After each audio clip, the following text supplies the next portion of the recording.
नमस्कार, मैं रचना शर्मा चढ़ती कला टाइम टीवी देख रहे सभी दर्शकों का स्वागत करती हूं। आप देख रहे हैं हरियाणा के समाचार। समाचारों की शुरुआत से पहले एक नजर आज के मुख्य सुर्खियों पर।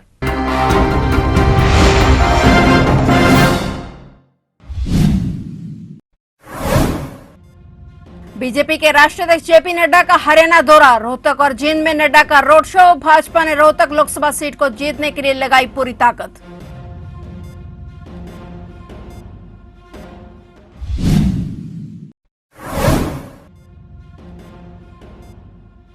हरियाणा में रेल यातायात बहाल, आज से पटरी पर दौड़ी रद्द ट्रेनें। शंभू स्टेशन के पास किसानों का आंदोलन खत्म।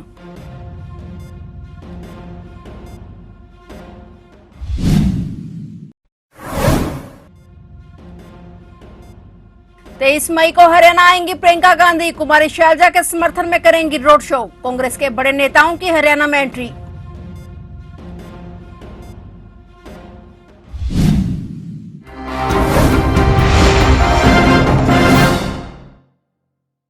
और अब समाचार विस्तार से।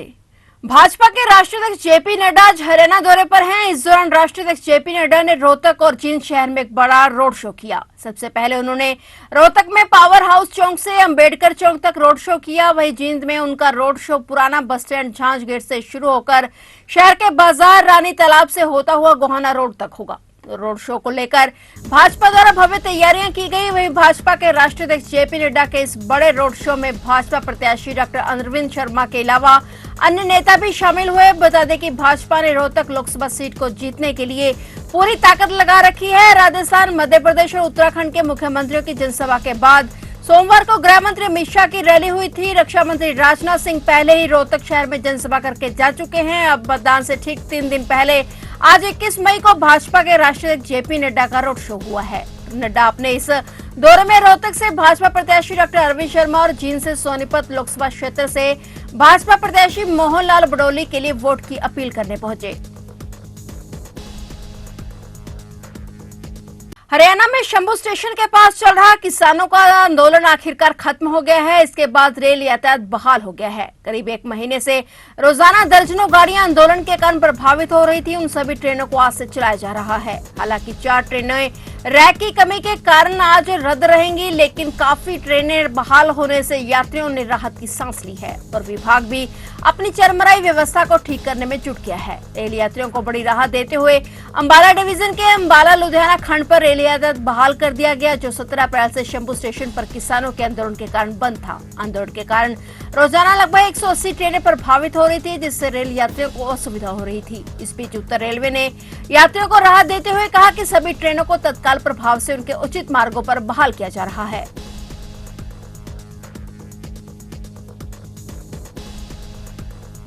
कांग्रेस की राष्ट्रीय महासचिव प्रियंका गांधी 23 मई को सिरसा में कांग्रेस प्रत्याशी कुमारी शैलजा के समर्थन में एक रोड शो करेंगी। तो वहीं कांग्रेस नेता राहुल गांधी हरियाणा में कल चुनावी रैलियों को संबोधित करेंगे। ये राज्य में गांधी का पहला प्रचार अभियान होगा, जहां मतदान 25 मई को होना है।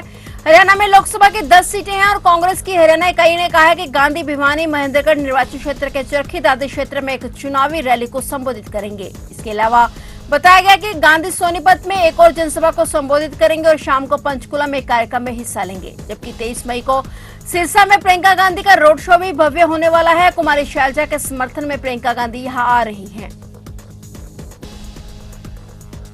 हरियाणा में लोकसभा चुनाव सिर पर है। सभी नेता चुनाव प्रचार में जुटे हुए हैं। वहीं इस बीच नेताओं को किसानों का विरोध देखने को मिल रहा है। इसी क्रम में पूर्व गृह मंत्री और छावनी से विधायक अनिल विज अंबाला छावनी विधानसभा के क्षेत्र पंजोखरा में पहुंचे थे। यहां पर किसानों ने उन्हें रोक लिया और उनसे एक के बाद एक प्रश्न करने शुरू कर दिए, जिसके बाद विज भी किसानों को समझाते नजर आए। किसानों ने विज से पूछा कि किसान शांति से दिल्ली जा रहे थे, बैरिकेडिंग लगाकर उन्हें क्यों रोका गया, उन पर गोलियां क्यों चलवाई गई। इस पर विज ने कहा कि मैं उस समय गृह मंत्री था, मैं भाग नहीं सकता हूं, मैं अपनी जिम्मेदारी लेता हूं। उन्होंने कहा कि हमने गोली चलाई या नहीं चलाई, मगर मैं गृह मंत्री था। विज ने कहा कि अपने रोका तो मैं भागा भी नहीं और दूसरे नेताओं की तरह मैं भागा तो नहीं। आप हम एक ही हैं, हमारे मुद्दे अलग अलग हो सकते हैं मगर हम एक ही हैं। विज ने कहा कि मैं तो सिर्फ अब एमएलए हूं। विज ने यह भी कहा कि क्या आप मानते हैं कि मैंने काम किए हैं। इस पर किसान नेताओं ने भी स्वीकार करते हुए कहा कि हाँ, आपने काम किए हैं।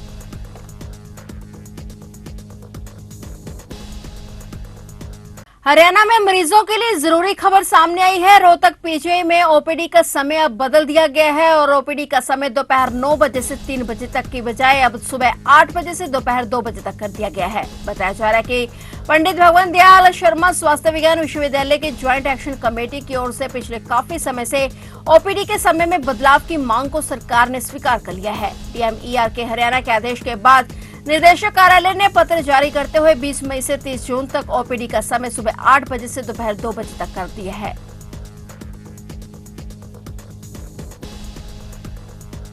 हरियाणा सहित पूरे देश में इस समय आसमान से आग बरस रही है। प्रदेश के 5 जिलों में मौसम विभाग ने हीट वेव का रेड अलर्ट जारी किया है। इन जिलों में तापमान लगातार बढ़ रहा है। जिन जिलों में मौसम विभाग ने रेड अलर्ट जारी किया है उसमें महेंद्रगढ़, रेवाड़ी, सिरसा, भिवानी और चरखी दादरी शामिल हैं। इस समय हरियाणा का तापमान करीब 40 डिग्री पर पहुंच गया है, जबकि इन दिनों अधिकतम तापमान लगभग 40 डिग्री तक रहता था। गर्मी को देखते हुए हरियाणा शिक्षा निदेशालय की ओर से सभी डीसी को स्कूलों में छुट्टी की पावर दे दी गई है और इस पावर के चलते जिन जिलों में गर्मी अधिक है उन जिलों के स्कूलों में डीसी ने छुट्टी का ऐलान कर दिया है। इसमें हिसार, चरखी दादरी, सिरसा, कैथल, पानीपत, सोनीपत शामिल हैं। इन जिलों के सभी निजी और सरकारी स्कूलों में जिलाधिकारी द्वारा छुट्टी का निर्देश दिया गया है। मौसम विभाग ने बुजुर्गों और बच्चों को अलर्ट किया है कि सुबह 11 बजे से दोपहर 4 बजे तक बेवजह घर से बाहर ना निकलें। इस दौरान हीट वेव की वजह से इनकी सेहत पर असर पड़ सकता है।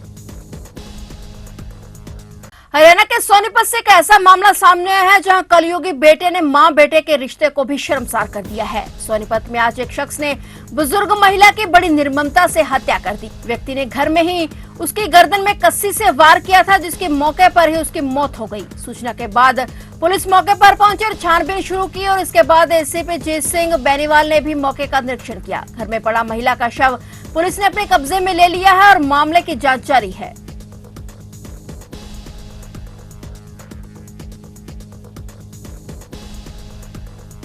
अंबाला लोकसभा क्षेत्र से कांग्रेस पार्टी के प्रत्याशी वरुण चौधरी के लिए वोट की अपील करने के लिए रायपुर रानी के रामकुंडी आश्रम के नजदीक एक विशाल जनसभा का आयोजन किया गया। इसमें विशेष रूप से पूर्व केंद्रीय मंत्री और पूर्व प्रदेशाध्यक्ष कुमारी शैलजा ने शिरकत की। इस दौरान अपने संबोधन में कुमारी शैलजा ने भाजपा सरकार पर जमकर हमला बोला। शैलजा ने कहा कि हरियाणा में सीएम बदलाव महज एक ड्रामा है। सीएम का चेहरा बदला लेकिन व्यवस्था नहीं बदली। पूर्व सीएम अब भी हरियाणा के सुपर सीएम हैं। उन्होंने कहा कि कांग्रेस पार्टी की मजबूती उसके कार्यकर्ता हैं।